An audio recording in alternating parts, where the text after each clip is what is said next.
Hi friends, welcome back. Today I am back with another part of ECB series, that is the part 4th, where we will talk about the following topics. What is eligible for borrowers? We will discuss in detail. What are those permitted and prohibited end use of ECB proceeds? We will discuss the same also in detail. After that, we will talk about the key points which we need to remember under a ECB transaction. And in the end, we will talk about the minimum average maturity period in a ECB transaction, means MAMP. Let's get right into the video. Eligible borrower. Basically, a borrower, which is it can be any entity, it can be a person which is authorized by a Reserve Bank of India to avail ECB loans, will be called as eligible borrower. Right?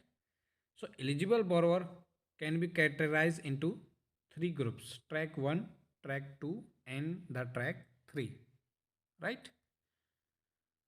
Now let's understand under track 1 which entities were listed. So the below entity were listed under track 1 which can avail ECB under track 1, right? Manufacturing companies. As the name shows, manufacturing company means the company which is indulged in a manufacturing activities or which is carrying out a manufacturing process will be called as manufacturing companies, right? For example, Larsen and Turbo, Mahindra, Maruti Suzuki, these are the example of manufacturing companies, right? After that, the software development company, the company which is designing a software, the company which is developing a software. Software can be a tool also here, means, right? So the company which is designing, developing, maintaining that software or that tool, right? So such tools will help us in solving the problems. In or it can be used as a medium to achieve our desired outcome or desired result, right? So any software development company will also fall under track 1. Holding company. Holding company basically called as parent company, right? So these company does not produce any goods nor any services, right? Nor it does not involve in any buying and selling of goods or services, right? The main aim of such holding company is basically to own the shares of others company or to acquire the shares or securities of other companies, right? After that, SIDBI and Exim Bank. SIDBI stands for Small Industrial Development Bank of India and the Exim Bank. So these two banks will also fall under track 1 list. So you need to remember one thing: if the ECB is being availed by Exim Bank, then it will fall under approval route only. Or we can say that Exim Bank can avail ECB only through approval route. It can't be avail ECB through automatic route, right? Unit in SCZs.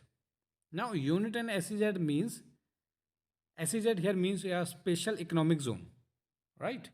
So these are the zones which are helps in boosting the export economy of a country, right? So the entities which are established in that area, means established in the special economic zone, will be called as units in SEZs. Here unit means the company or the entity which is carrying out manufacturing of goods or carrying out any sort of services in that SEZ area will be called as unit in SEZs, right? The port trust. What is this now? Port trust means, the port trust basically a board, or we can say the organization. The the task of such organization is basically to manage all the types of that cargo traffic which is at that port, right? from where it is coming, from where it is going, what type of vessel it is, what type of container, how many containers. So all the types of management will be done by that port trust, right? Now after that, shipping and airlines companies. Now shipping company basically it is that type of companies which are carrying out or providing transport service through ship or any other source of transport mode, right? If a company is providing transport service through air will be called as airlines company, right? After that, the last entity which is falling under the track 1 is the NBFC. There are only three types of NBFC are falling under track 1. These are CIC, IFC and AFC. CIC. CIC is basically called as core investment companies, right? These entities were holding the stake in their group companies, right? Means in a subsidiary, right? So the aim of such CIC is to acquire the shares or securities of their group company, right? The shares can be a equity, preference, debenture, right? Security can be a bond, right? So the CIC is investing in their group company in the form of equity, shares, debentures, bonds, etc. etc. Right? IFC. IFC stands for Infrastructure Finance Company. The company which is providing finance facility support to the infrastructure companies so that they can carry out their infrastructure project like roads, buildings, bridge, right? AFC stands for Assets Finance Company. These are those companies which is providing a loan for their physical assets so that they can carry out their business, right? So these are the entities which are listing under track 1.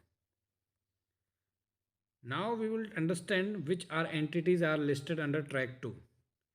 Track 2 will basically include all the entity of track 1. Along with that, the two entity were also included. Means under track 2, all the entities which are listed under track 1 is also included, and after that all new two entity were also included. These two entities are REITs and the InvITs. Now what are these REITs and InvITs are? Let's understand about them in detail. REIT stands for Real Estate Investment Companies, right? Now what is these companies are? The task of the REITs is basically it pools the money from several investment, or we can say that the investors. It can mean it are multiple investors, right? So what there were multiple investors investing the money in the REITs, yeah, right? Or we can say that the REITs is pooling money from several investors, right? After that, once it has pooled the money from several investors, then the REITs is investing those funds into the real estates, right? Now, under which type of activities they are investing in real estate? It only investing in the income producing real estate activities. Now, what is this income producing real estate activity? So basically, income generating real estate activities basically those activities where an investor invests so that it gets profit, right? So after pooling money from the investor, the REITs investing those money in the income producing real estates, right? So after that, once the profit is generated, then the profit is distributed in the form of dividend by the REITs, right? Now thing is that now profit from where it is being generated, or means what are those activities which are income producing real estate activities? It can be a rent, tenant rent, right? It can be a increase in the price of land, means the appreciation of land price, right? increase in the property's value, right? So the earning from those activities will called as income producing real estate activities. So after that, these profit will be distributed to the investor in the form of dividend by the REITs, right? So this is the REITs and its procedure. Now after that, we will talk about the InvITs. Here also, the InvITs is also doing the same task as the REITs is doing. The only difference is that the REITs is applied to only real estate sectors and the InvITs it only applies to infrastructure, right? So here also InvITs, the pooling money from the investors, or we can say the investor is investing the money in InvITs. And after that, the invest is further investing those money in the infrastructure projects. The infrastructure project can be in the form of highway, roads, bridge, right? So once the income is generated from those project or the profit is earned from those project, then it will be distributed to those investor in the form of dividend. So the process is the same, but the difference is that REITs applies to real estate sector and the InvITs applies to infrastructure sectors, right? Now we will discuss about the track 3 and the entities which are listed under those tracks, right? The track 3 is basically includes all the entity of track 2 plus the below 6 entities, right? So if I can say that track 3 includes also, it include 1 also, track 1 also, it include track 2 also, and along with these 6 entity also, right? Now what are these 3 entities are? Let's discuss about them also. The infrastructure supports companies, right? So all those company which are providing supports to those infrastructure company will also fall under track 3, right? All research and development companies will also fall under track 3, but it should not be a educational institution. Means any company which is dealing in research or development under a educational institution, then it will not include under track 3, right? So all the research and development companies except the education institution, then it will include under track 3. If it is a research and development company which is dealing in educational institution, then it will not include under track 3. So you need to remember that, right? Logistic service companies, it is those type of service companies which is managing how the resources are being acquired, how to store those resources, how to transport those resources to the final destination, right? So it is managing overall process. Means overall process includes the acquisitions, it includes the storage, it includes the transportation, right? So these companies were also included under track 3. SEZ and MIS developers. Now what is SEZ and MIS developer are? Here developer means it can be a person or it can be a state government, right? Or we can say which is authorized by central government,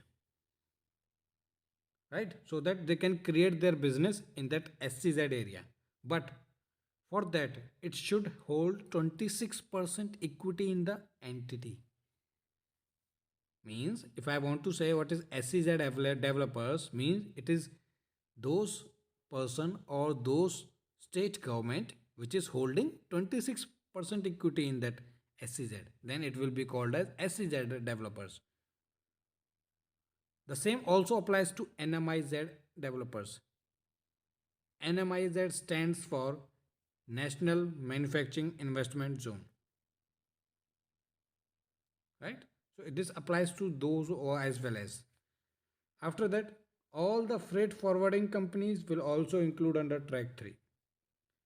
And in the last, the NBFC, there are other type of NBFC as well as which are included under track 3. Those are MFIS, means the microfinance institution, right? After that, NPO, non-profit organization, NGO, non-government organization, any cooperative, any society, any trust. So these were also included under that track 3 list, right? Now we will talk about the end use of ECB proceeds. Means ECB proceed means the loan which a borrower receives under a ECB transaction. So that will be called as ECB proceeds, right? Now there are two ways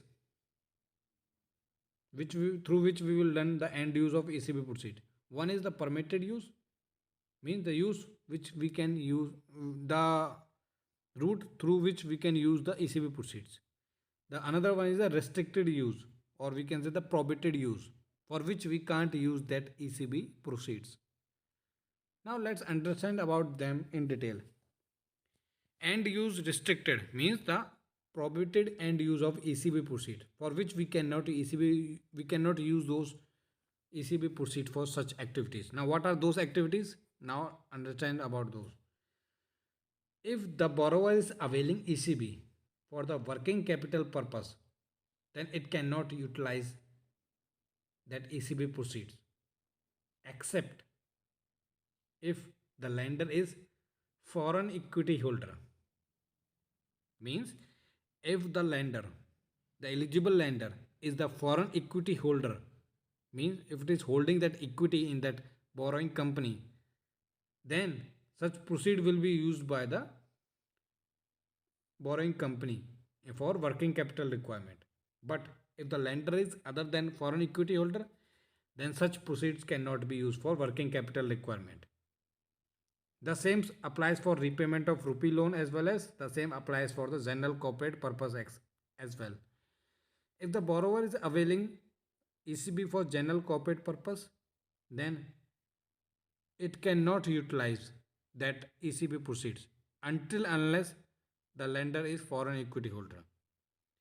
If the borrower is availing ECB proceed for repayment of rupee loan, then in that case also the foreign equity holder should be a lender until unless otherwise it will not utilize those ECB proceeds, right? After that, on lending for all these purposes means if an entity has received the ECB proceeds, now that ECB proceed cannot be used for on lending activities. These for working capital purpose, for repayment of rupee loan, or for general purpose, right? So this basically applies for NBFCs, right? Non-banking financial companies. So these NBFC cannot on lend these ECB proceed nor for working capital, nor for repayment of loan, nor for general corporate purpose, right? ECB proceeds cannot be utilized for real estate activities. This is also prohibited under that. After that, the last for which ECB proceeds cannot be utilized is the equity investment, right? So any sort of equity investment will also prohibited under this list. Means the borrower cannot utilize that ECB proceed for a equity investment, right?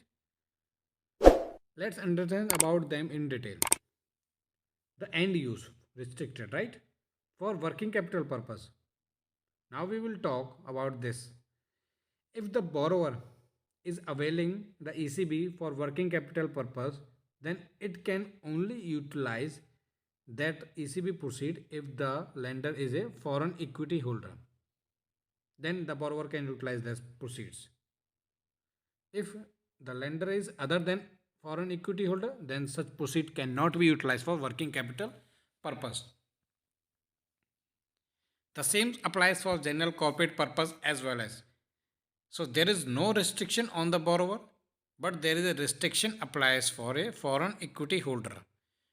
If the foreign equity holder is the lender in this case, then the borrower can utilize this ECB proceed for general corporate purpose. Otherwise, it can't utilize that if the lender is other than the foreign equity holder. After that, we will talk about the repayment of rupee loan. Right?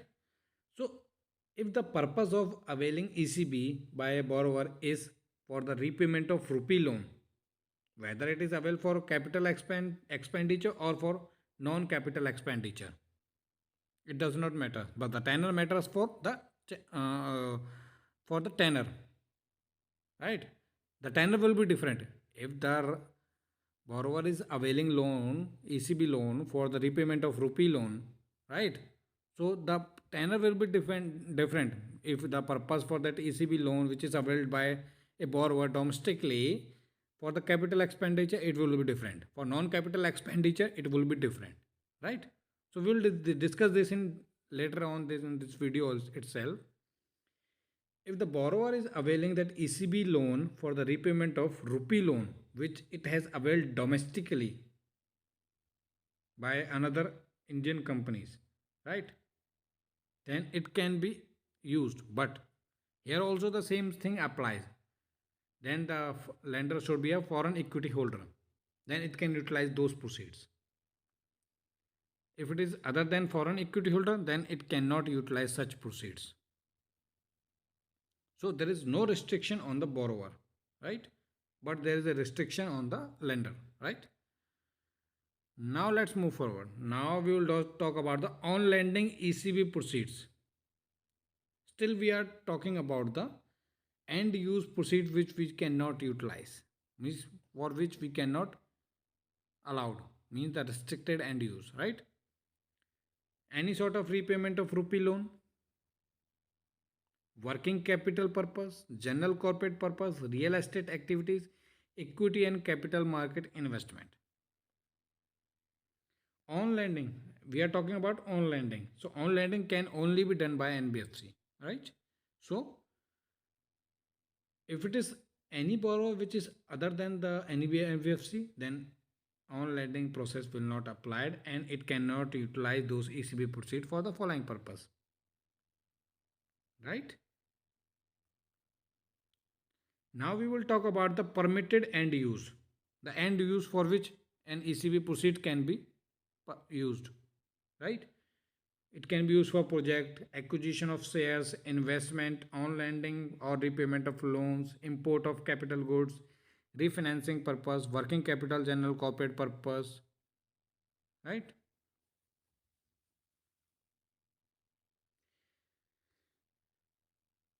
Now we will talk about the same in detail. Import of capital goods. This is basically a part of ECB proceeds for which we can utilize those proceeds. So now we will talk about the import of capital goods, right? So import of capital goods, it can be a payment of import of goods, it can be payment of technical know-how services or any sort of other services. So import of capital goods can be in the form of import of goods or import of services, right? These only two things applicable under this. So in that case also the ECB proceed can be used. The another one is the project. This is the project, right? So the project can be a new project or it can be expansion or modification of any existing project. Means if I am a borrower, I want to avail ECB for a new project, then I can also avail that ECB for a new project. If I want to avail ECB for expansion of my existing project or a modification of my existing project, then I can also avail ECB for that purpose, right? Now we will talk about the acquisition of shares, right? In basic transaction, a borrower is availing the loan from the lender, right? After availing the loan from the lender, then the borrower will invest those money in the issuing company. So once the borrower has invested those money in this company, then this company shares will be purchased by the borrower, right? So here the borrower is utilizing those ECB proceeds for buying the share of this company, right? So or we can, in simple words, we can say that the money or the funds which a borrower has received in a ECB transaction, then these proceeds are utilized for purchasing the shares of other company. So once the borrower purchased the share of this company, then the ownership of such shares has been transferred into the borrowers, right? So the borrower has utilized those proceeds as a source of investment for buying the shares of this company, right? But the thing is to be noted here, under the case of acquisition of shares, then such issuing company should be a public undertaking company. Means it should be a government undertaking. No private entity should, right? Refinancing purpose for which an ECB loan can be utilized. Now, refinancing is also divided into two parts. It can be refinancing of existing trade credit, or it can be refinancing of existing ECB, right? If I am a borrower, I already availed a trade credit. Now I need to refinance that trade credit. Then I can avail ECB, and such proceeds can also be availing for that refinancing of that ECB, right? In this case, now refinancing existing ECB. If any ECB I have availed and the same is still active, now I need to refinance that ECB. Then I can do that by utilizing those ECB proceeds, right? So refinancing can be in the form of two way. It can be refinancing of existing ECB, or it can be refinancing of existing trade credit. Both are different things, right? Trade credit can be in the form of buyers or suppliers credit, and ECB, as we all know what is ECB is, right? So now one thing we need to remember, if we are importing of capital goods under that existing trade credit, then it is refinancing is allowed for import of capital goods. But if there is an import of non-capital goods and now we need to refinance that existing trade credit, then refinancing purpose is not available for the borrower, right?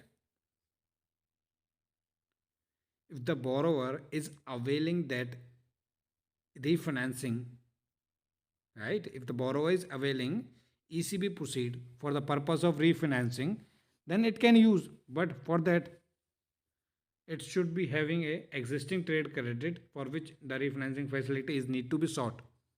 Also, it should be an import of capital goods, then only it is allowed. Refinancing for existing trade credit for non-capital goods is not allowed, as just I have mentioned here, right? So this will apply only to this. It will not apply to this, right? You need to remember this. Now we will talk about the MAMP, means minimum average maturity period, or in simple word if I want to say is the tenor of that ECB loan, right?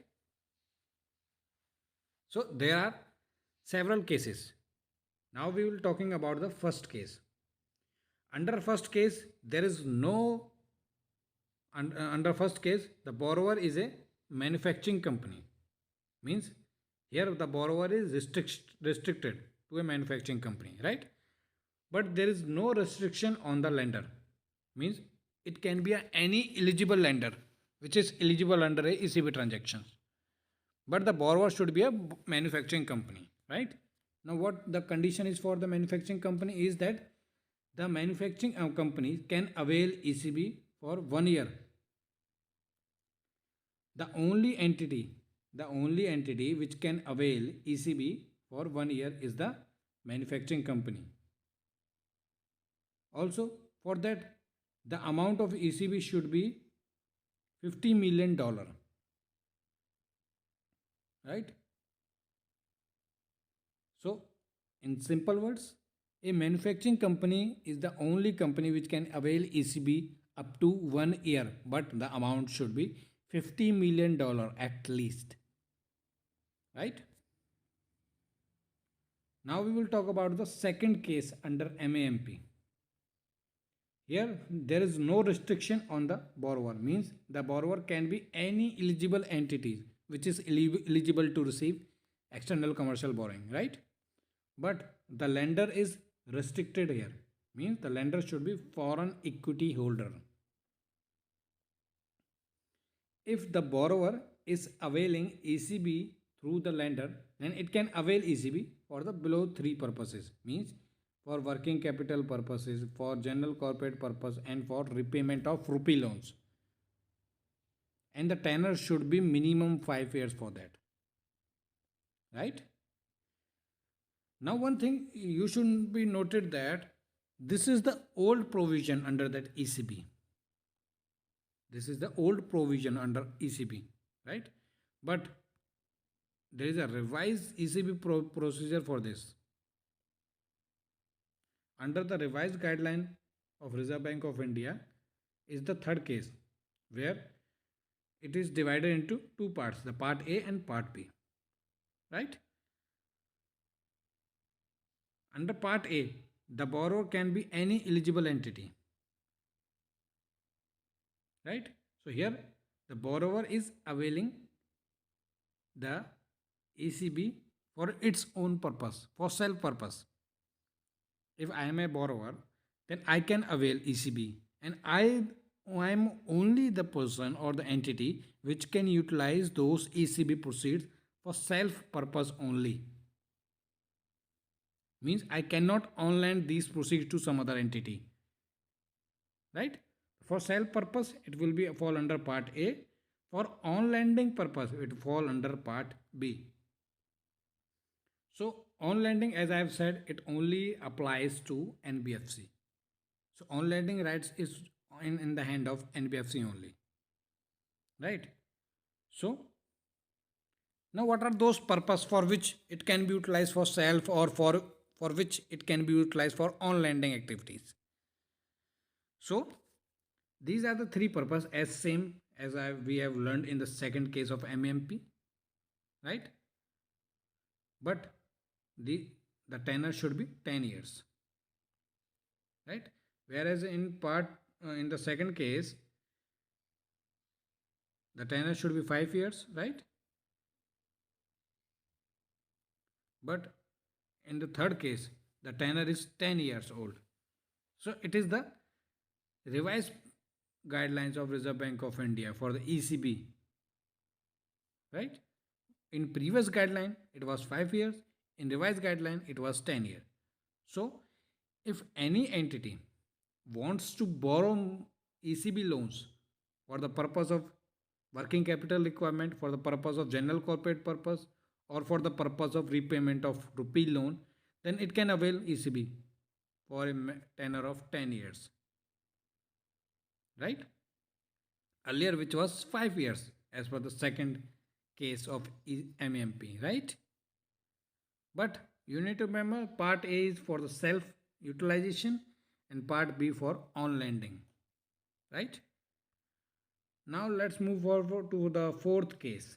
Fourth case is also categorized into two parts, part A and part B. Under part A, there is no restriction on the borrower and the lender. There can be any borrower, there can be any lender, but it should be eligible lender and borrower under a ECB transaction which is recognized, right? So as I mentioned, part A applies to for the self utilization and the part B applies for the on lending activities. So part B, the borrower will be the same as I mentioned, on lending will be applies to NBFC only, right?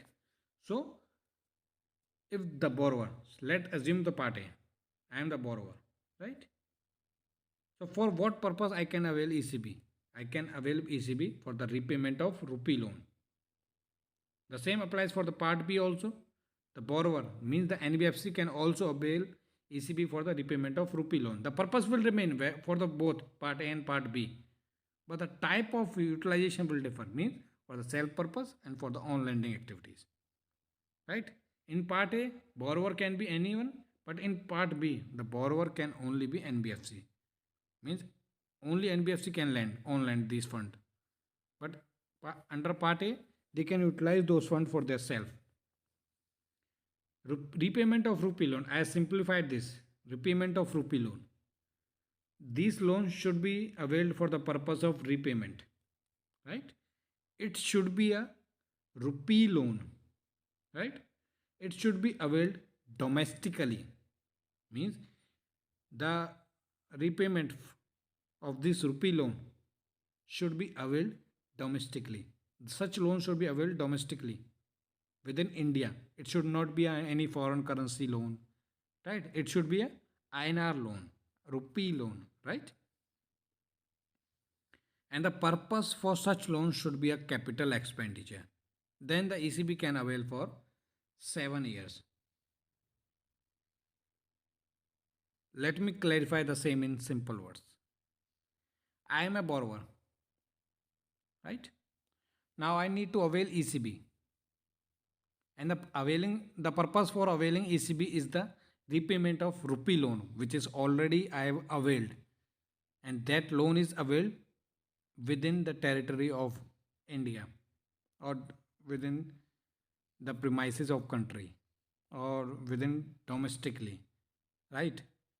So any loan which I have availed domestically for the purpose of capital expenditure, then for the repayment of such loan can also be happened. For that I am availing ECB. Then the tenure should be 7 years. Right? Now we will talk about fifth case, the last case under MAMP. It also categorized into two parts, Part A and Part B. Part A applies for self-utilization. Part B applies for on-lending. So I mentioned self, there will be no restriction. For the on-lending, it will be restricted to NBFC, right? Now, there is only 2-point difference with the fourth case, right? Now, what are those? Under fourth case, as we have learned, under the fourth case, the tenure for which it can be available, it should be 7 years. And the purpose is capital expenditure. Whereas the tenure can be available for 10 years, but the purpose should be non-capital expenditure, right? So, I am the borrower.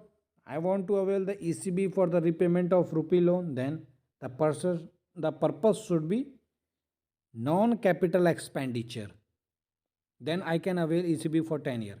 If the purpose is the capital expenditure, then I can avail ECB for the 7 years as mentioned in the fourth case, right? If the purpose is capital expenditure, then the tenure should be 7 years. If the purpose is non-capital expenditure, then the tenure would be 10 years.